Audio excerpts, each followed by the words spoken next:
Chief, thank you for joining us. Nope, thanks for having me. Why now? Why leave the department now? You know what? When I accepted this position and talked to the mayor, he was pretty clear that he wanted me to stay with first term, and there was no discussion really after that. I promised him the first term, so I never really saw myself fulfilling the second term. But as that got closer, you know, you really start thinking about it. I can't tell you what was in the mayor's mind, whether he would have kept me for the next term or not, but we seemed to have a good relationship, and I think he thought positive of the things that I did. But it really kind of came home first part of October. We had a rough weekend, violence-wise, up all night on a Saturday night. Had commanders up trying to figure out what is it we're going to do, what else can we do.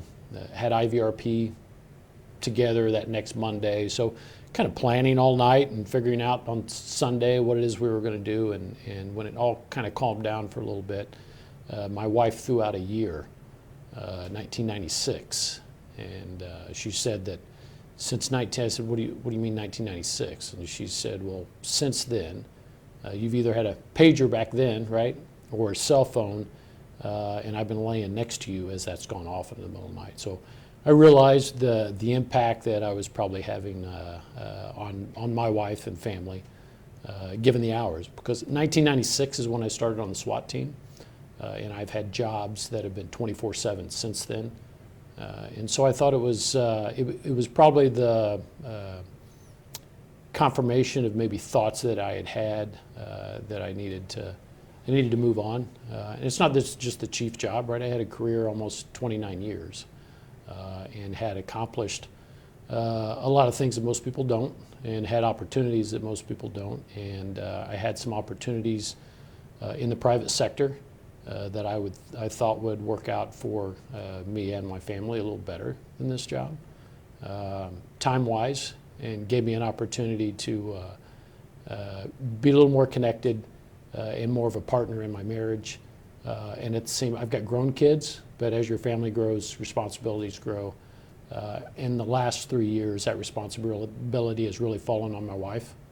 And so I thought I needed to be more of a partner in that marriage than I had been.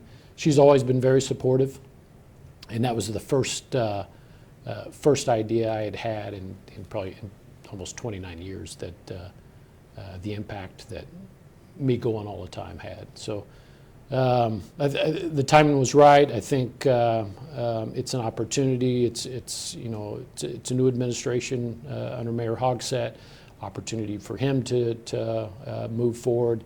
I thought that we've done some great things in the last 3 years, and I think the department is set up for some success moving forward. And I think the leadership that has surrounded and helped me with anything positive that we've done has a good understanding of where we've been and where we need to go. And I think that with or without me, that continues. In the modern era, among the many chiefs that line up this room, you have really risen through the ranks, from that patrol officer to becoming the chief. Doesn't the city still need you in this position, because you've seen it all in that scope of time? So when you say it's time for you to step away, and respectfully so, right? We all have private lives, and you need to care for family and children and grandchildren. Right. But doesn't the city need you in light of what you know, the institutional knowledge that you bring to this job? So I don't think it needs me, but I think it does need that institutional knowledge, and I think that exists in the department. And so that's very flattering that would be me. This job has been not easier, but I've been able to do this job a little better than someone who didn't have my career path, just because I've been close to it for so long.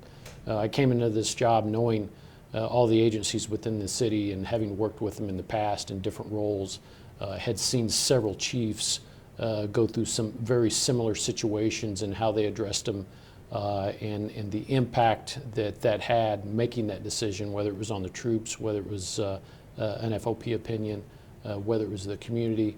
And so I've had a lot of experience understanding all sides of the issues, and have had an opportunity at a high level to see the police department a little differently. And I think we missed that a little bit before I came on, just because we had outside people that didn't have that history. But if you look at my executive staff, those are people that have been given the same opportunities that I have, and I think understand it as well as I do. I still remember you being in this room. I believe it was January the 25th, 2017. Mrs. Roach put on that badge, your chief's pin. What do you remember most about that day? And so here we are 3 years later. Quite an arc.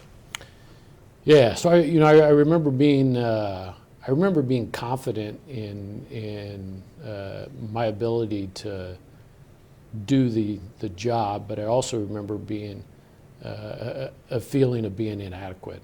I don't know how you're confident, but yet feel inadequate.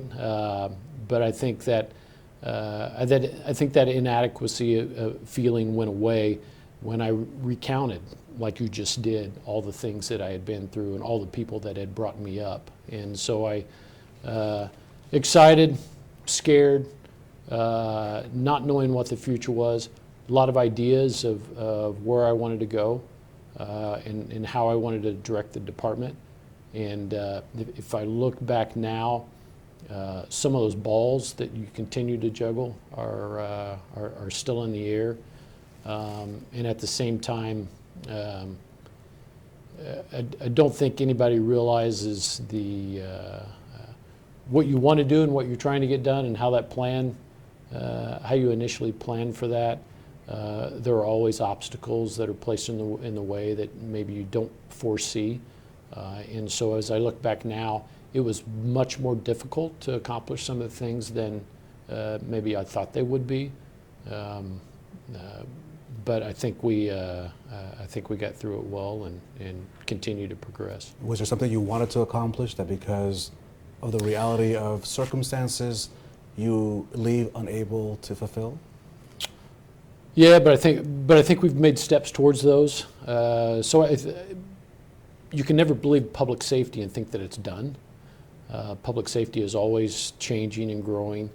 And so I think any chief that steps down realizes that there were some things that maybe you thought of, in my case 3 years ago, that didn't get done. We're still working on a use of force policy. I think our use of force policy that exists now is a good one, and it's legally defensible. But what we have done is change the training, and what I haven't been able to get done is take that training and make sure that it's reflected in the policy, so that there's a constant reminder to officers of the training they received, if that makes sense, and some sort of visual.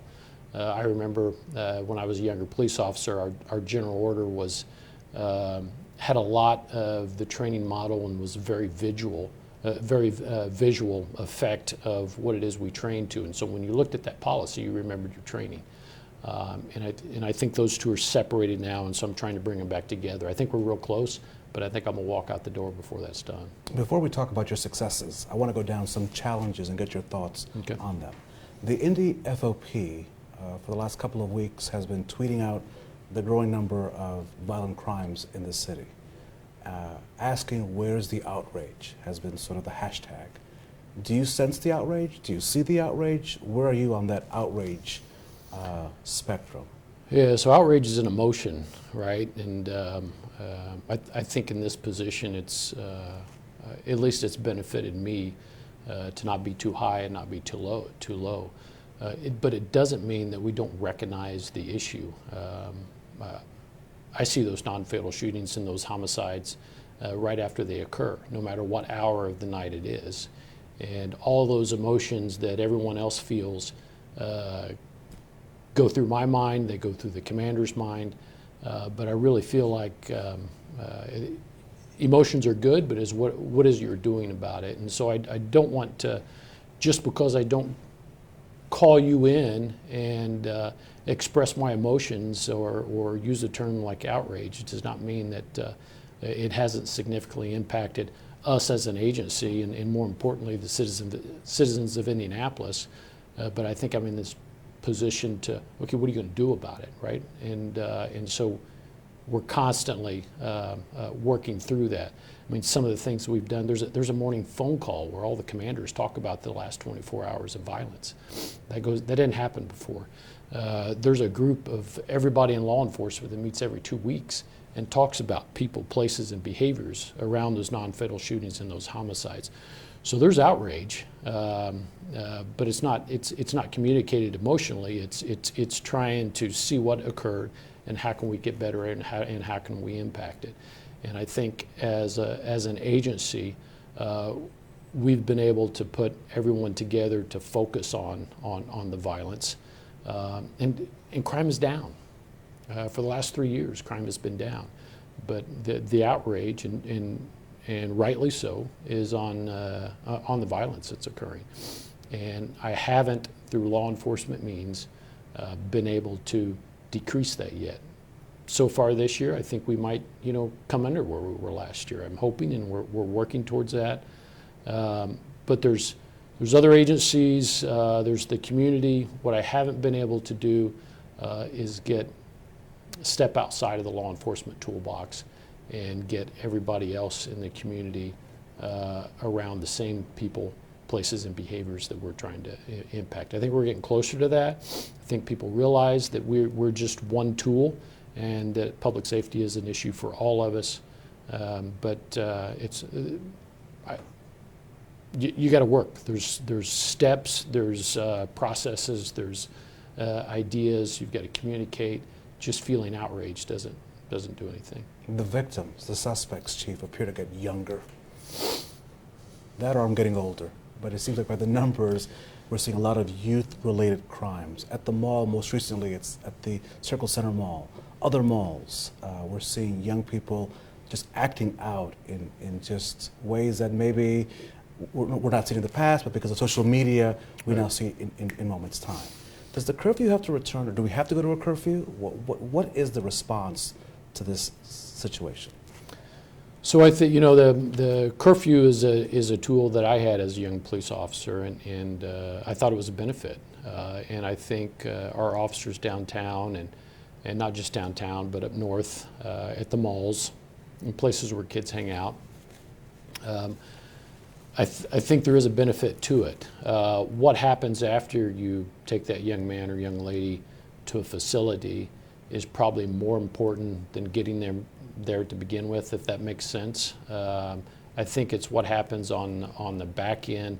Is there any sort of accountability for those young people for doing what it is they're doing, the fights, asking them to leave and them not leave, questioning authority, feel like they can do whatever it is they want to do in public spaces. And I think what the struggle has been is I think law enforcement feels like their hands are tied, and unfortunately the only time that they respond is when something bad happens and it's gone too far.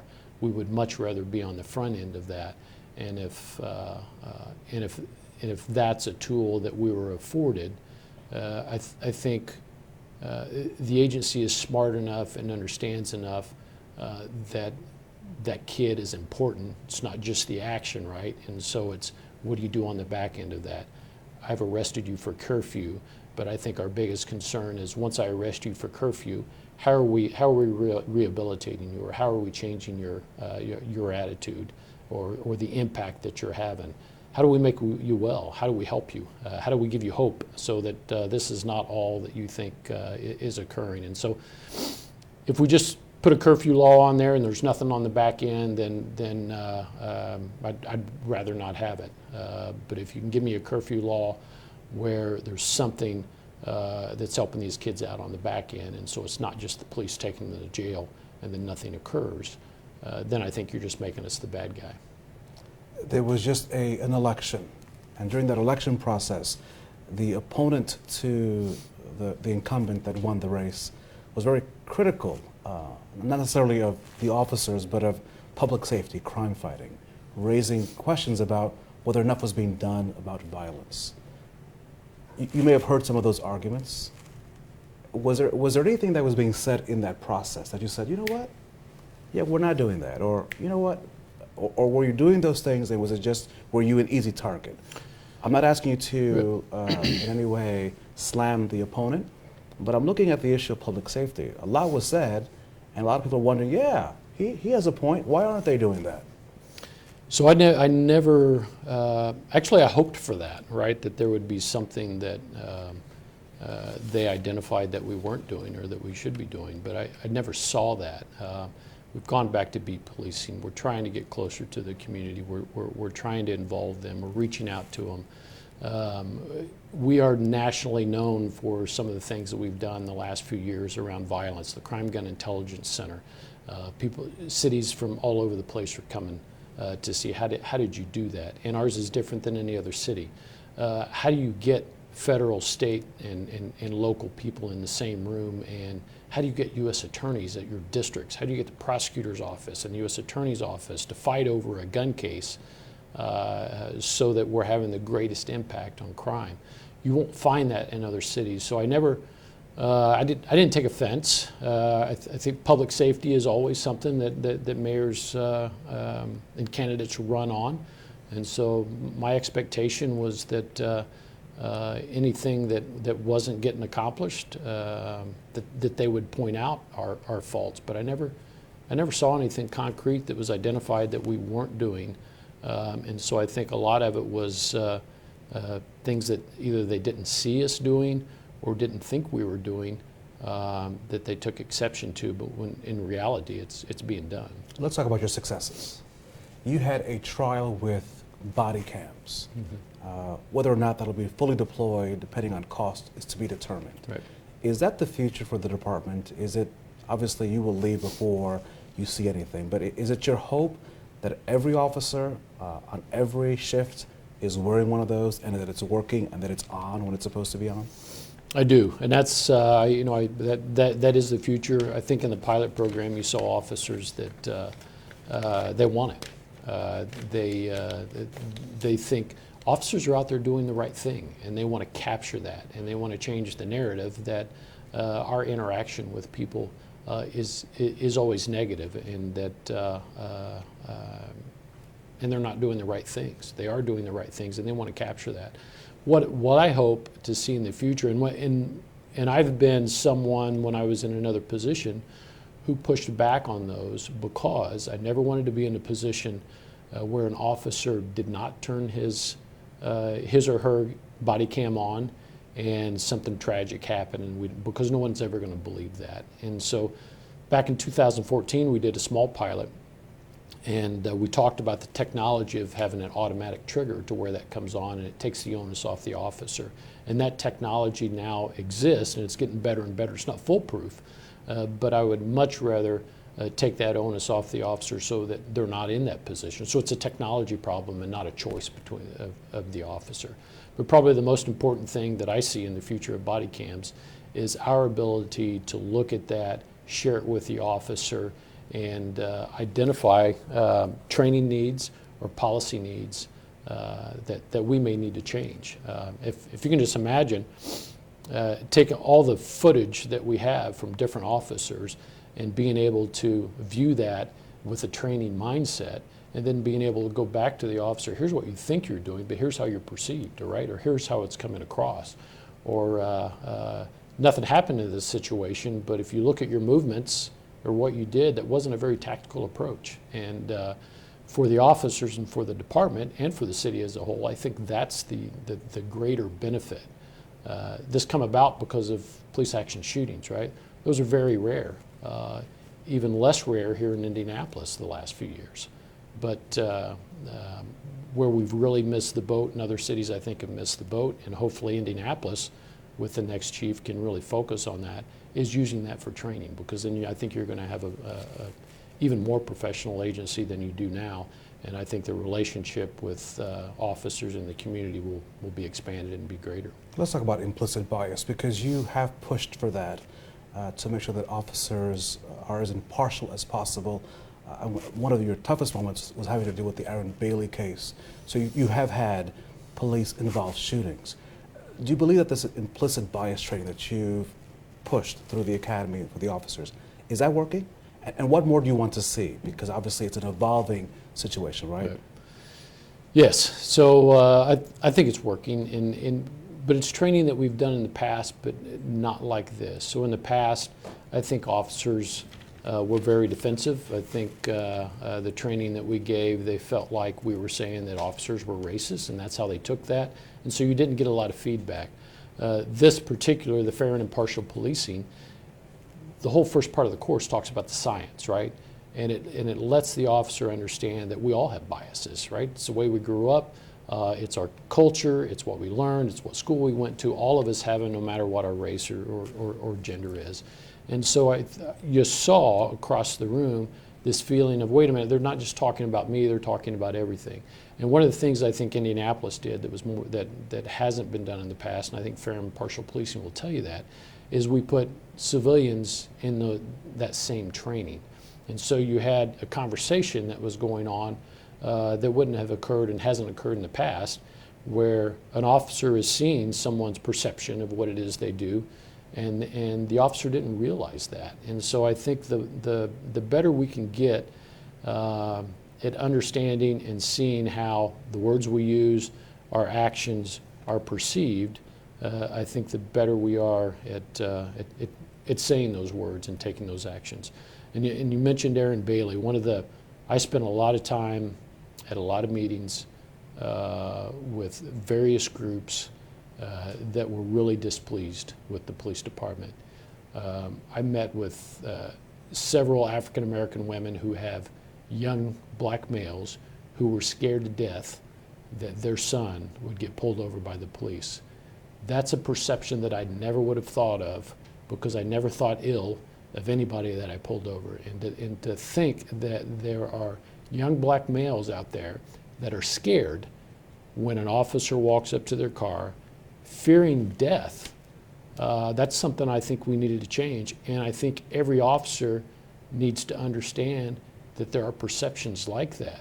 And so the way we treat people and the way we act can go a long ways to settling that down and creating an atmosphere in a situation where a better outcome is most likely. And the term for that is usually driving while black. Do you feel that people who live in Indianapolis, if they happen to be of color, have less to fear now that this training has been put in place because of that? Or are you hoping that people don't feel that because they are of color, driving down Washington Street or Meridian, that because they happen to be of color, that they will be pulled over? I don't know that I can change the perception, but what I can say is we're really working on the officers so that whatever has happened in the past happens less, so that feeling on the other side doesn't occur, if that makes sense. Yeah, and one way to change that, obviously, something you've been credited with, is just trying to increase the diversity on the department so that the people that respond to 911 look more like Indianapolis as opposed to one way or the other, right? So right. You've done a lot, you've been pushing a lot for recruitment. Obviously, the numbers are not as high as you want them to be, but what is the goal there? Because obviously, if you can achieve some of that, then maybe some of those other issues may balance out. Right. So so historically, the police department has struggled with that, and I think around the country. Around the country. Around the country. And since I've been here, if you just look at African American, Marion County is 28-29% African American. If you look at the workforce, so those that can be police officers, that's 21 to 36. That's about 19 or 20%. And so that's my initial goal. How do you get 19 to 20% African Americans within the police department? You look at we're way under we're way under where we should be with Hispanics, and we're way under where we should be with females.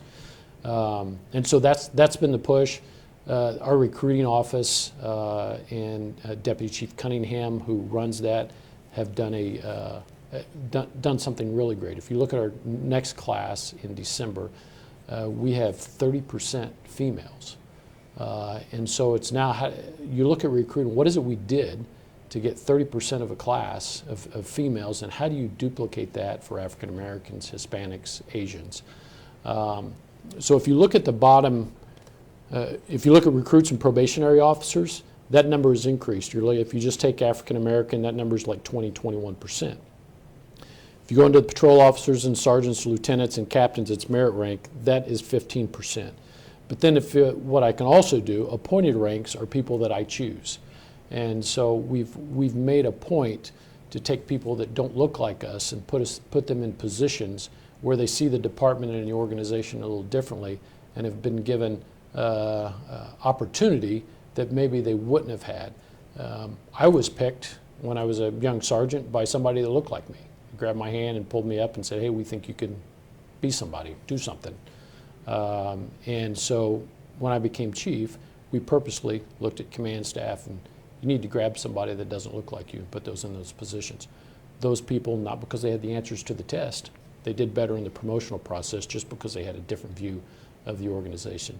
So that appointed rank, I think people that look at the police department, they need to see people in charge that look like them. And so if you look at that, and we're well represented, very similar to the community and the appointed staff. So the two things that I could have an impact on over 3 years, I think I have. Hopefully that continues, but it's going to take some time for those recruits and probationary officers to start moving through the ranks to change that overall 15% number. As you look to change the numbers of gun-related violence, you've created a gun intel unit that can really Crime Gun Intelligence Center. That can find the gun, and that's something new. Right. And I know that you've had some interest from across the country. Is that something that'll help the folks that are working the beat, allow then those that are in sort of in the CSI world determine where is that gun coming from? Right. So we've in the last 3 years we've hired analysts. We've had a better understanding of ballistic information. It's been around for years, but we haven't really realized how to use it. And even though we got the information back, it wasn't timely.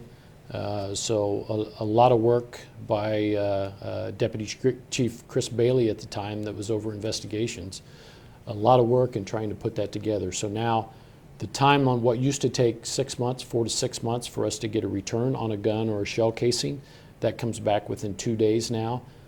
That information used to go to the individual investigators. Now it comes to a centralized unit so they can start putting those different investigations together. It may be a shots fired run out east, it may be a gun in a car on north, and it may be a person shot on the south side. Now we're able to put all that together. So those individual cases who had very limited information or evidence, now they have a lot more, and you work those cases together.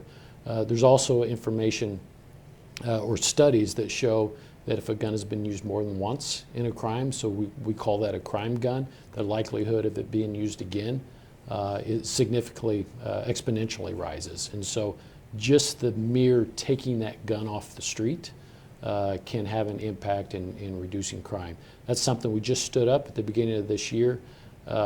We've collected over 2,900 guns this year. We did 2,700 guns last year.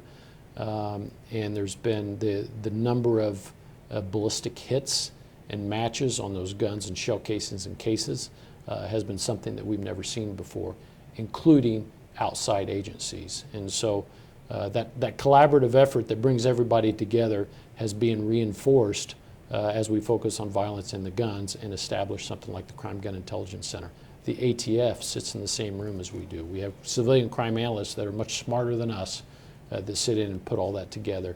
And then one thing that's different than most cities is once that information is developed, we have an operational arm or uniform officers that now can take that information and try and impact that intelligence by going after specific people, working with all of our partners. The fact that you mentioned all those numbers, again, you are not a politician, you enforce the laws given to you.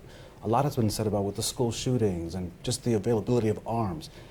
Are you hoping politicians, those whose job it is to find ways to deal with this gun violence, will find a solution to how easily it is for people to just get a gun in America? I mean, anyone could just buy one anywhere, and often you folks are the targets of that stuff. Right. 2,900 guns is significant. That's a lot. Well, I wasn't as you know, that was not one of my questions, right. So I'm just wondering what your thoughts on that. I know it's political, right. I get it, but... And there are laws out there, right? And there are, if you look at our violence, if you look at homicide victims and homicide suspects, they have most of them, over half of them, sometimes up to 70%, depending on the year, have three things in common. They have a crime against person, whether it's a suspect or a victim. They have a handgun charge, and they have a narcotics charge. These are all arrests, right? So most of those, both victims and suspects, have those three things. And if you look at the gun arrests,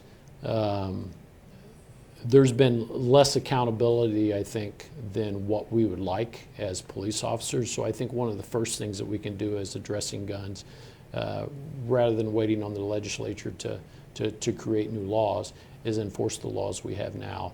And in those, there's got to be, you got to hold them accountable.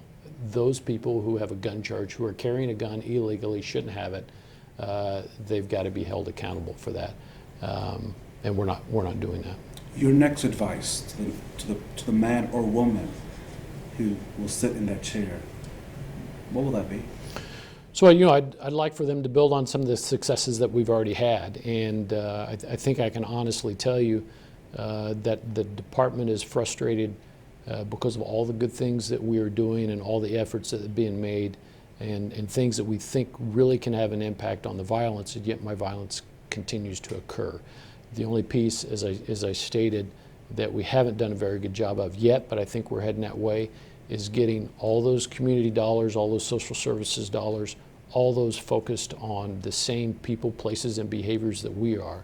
And when that occurs and it becomes a community problem, and law enforcement is just a piece of that and a tool, then I think the better off we are. And so I think it's going to take, I'd like to see the next chief really take anything that we've built within the community and expand on that, and really get a focus of both our crime prevention dollars, any sort of private dollars or non-for-profit dollars, focused on those underlying issues that are causing some of our young people to grow up without any hope, or not to see a way out of their situations. Is he or she within the ranks? I hope so. Or do we have to go national? I don't know what that means. Right. The mayor will do what the mayor wants to do, but I think the ability to lead this agency exists within the staff that I've put together. Your picture will go there. Right. Yeah. A lot of chiefs, you've served with a lot of chiefs. What do you hope will then, when people come into this room, they say, that guy, yeah, that was that Roach guy. What do you want them to say about you? I haven't thought of that. I don't know that it's not that I don't care, but I think I hope they see the 3 years as progress and moving forward. Let me ask it this other way, because I know you don't like talking about yourself. But each of these gentlemen has brought something to the agency. So based on what you know about them, and because you've served under many of them, what do you hope to be then your fabric, right? Because the story continues, right? This is a wall about people. The story doesn't end. Right. The story continues. So as the story continues with you, what chapter do you play in this wall? Is that the easier way? Instead of you having to say... Yeah, so I guess better connected to the community that we serve, more progressive maybe. That could be a bad word, but I think it's... I hope they see me as connecting what we do in law enforcement with the needs of the community in a way that's allowed us to move forward and closer together. You wanted to give a message to the community that you've served for decades as a public servant, but then as a police chief. What do you want the public to know? Yeah, so it's probably not for me, but the department as a whole, for them to know that this is a great agency. They really are here to serve, and they care, and to let them know that they appreciate all the concern and the accolades that the officers receive and that I've received. And Chief, you're getting choked up at that moment, not expecting that, and I want to give you a chance to, but why? Is it because of the pride you have? I mean, No, yeah, I think it's, You know, there's some reward to know that people think highly of the organization that you serve and lead, and so that's probably what makes it emotional. That knowing that people care enough to say what they do. Walking down the street yesterday, a lady that I don't know knew me, recognized me. Sorry to see you leave. Thanks for what you're doing. Gives me a hug. Just what other organization can you do that in? So you'll miss this place? Yeah, I'll miss it. Miss the people. Right. Chief, thank you. Thank you. It's up to you, sir.